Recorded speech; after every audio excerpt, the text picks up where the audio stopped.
So when you talk about the languaging, the words that you use, what you write, and then to your thoughts, when you're on a high-flying disc, those words should support maintaining and supporting you and being there.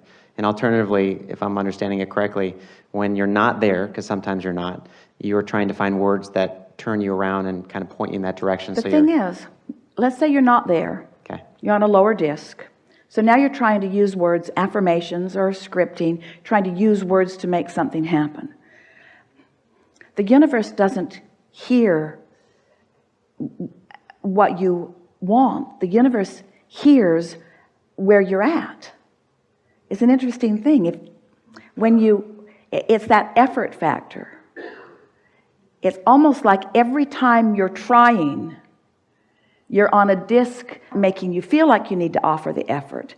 Effort itself is counterproductive. So what's a deliberate creator to do? What's a deliberate creator to do? Abraham, should I not try? Yeah, trying's better than not trying. Just be aware of how you feel. And when you're trying, if it feels like struggle, that's a clue. If you're tired from trying, that's a clue. If it isn't unfolding pretty fast for you, that's a clue. If you've been wanting it for a long time and it hasn't been coming about, that's a clue. A clue for what? A clue that you're holding a vibrational pattern that you don't mean to hold, and that your effort is making it stay longer. Because your effort is practicing the vibration of resistance. So if it's not there, you can be clear that your actions are supporting the fact that it's not coming. And if it's not easy, the same thing is true. So is it possible then, if you were in true alignment, that what you really desired could come to you very quickly? And the delay in receiving what you desire is related to your resistance, your inability to get on the same frequency? It's not just possible. That's exactly the way that it is. Perfectly spoken words. Okay. So doesn't it sort of make you want to just do whatever you can do to chill out and get there? Doesn't it sort of make you want to say, hello, employer?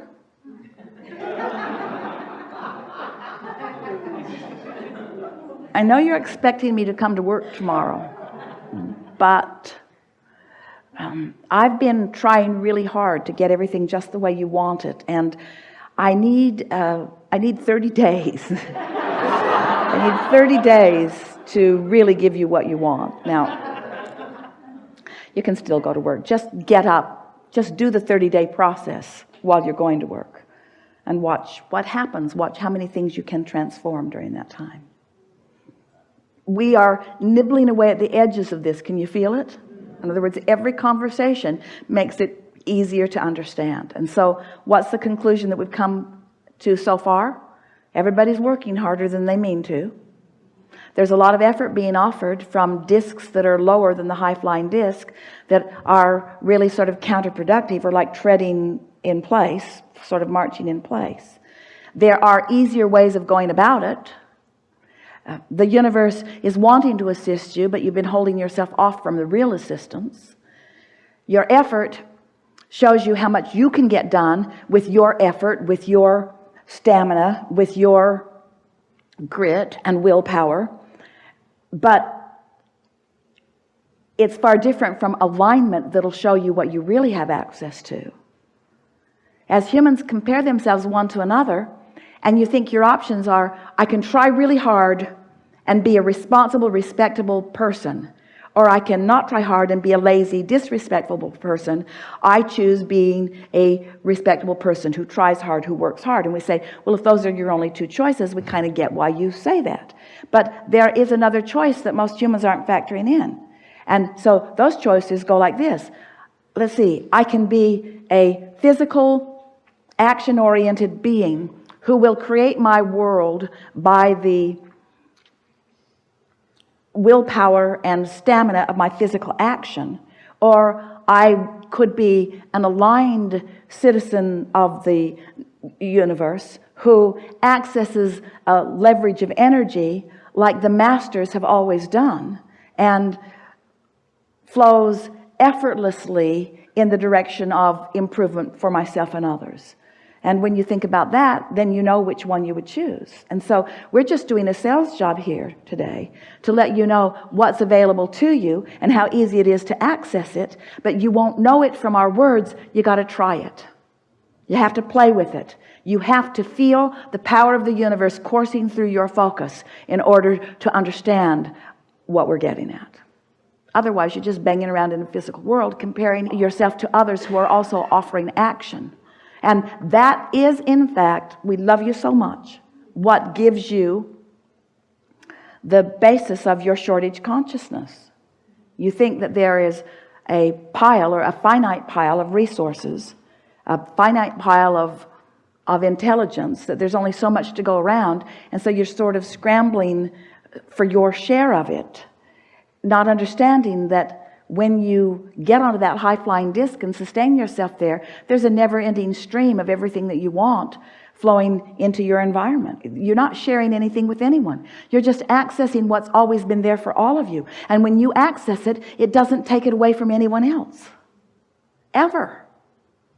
That's why your economy expands like it does. Haven't you ever wondered how your economy got to be what it is? No one's trucking in more resources. And it isn't because you're mining resources. You didn't mine technology. Someone thought of it. And billions embraced it. And it's a cornerstone of your economic prowess today. And it didn't even exist just a few decades ago. And yet look what it is now, you see. It's consciousness expanding into more and more and more. And as it expands, that increases our ability to connect with Source. There's some big piece missing for you. Say that again. Because there's more, it increases your capacity to interact with Source because there's more evidence of it. Well, no, if our consciousness expands, if we allow ourselves to grow and maintain a higher disc, if you will, if we allow ourselves to be more open, not try as hard, reduce our resistance, are we more open to Source coming through us? And well, we would say it the other way around, okay. Because before any of that can happen, they are one and the same. It's like calling the same thing two different things when they are the same thing. Your alignment with Source and all of that other that you said is all the same thing. When you discover one, you've discovered the other. And when you discover the other, you've discovered the one. In other words, they're one and the same. Alignment. Alignment equals clarity. Alignment equals leverage. Alignment equals momentum. Alignment equals being tuned in, tapped in, turned on. Alignment equals point of attraction. Alignment equals path of least resistance. Alignment equals who you really are and how you mean to be. Alignment is everything. It's resonance with not just what you used to be, it's resonance with all that you've become. Yeah, really good. Okay. We're looking forward to nibbling around the edges further. You ready to nibble on the same?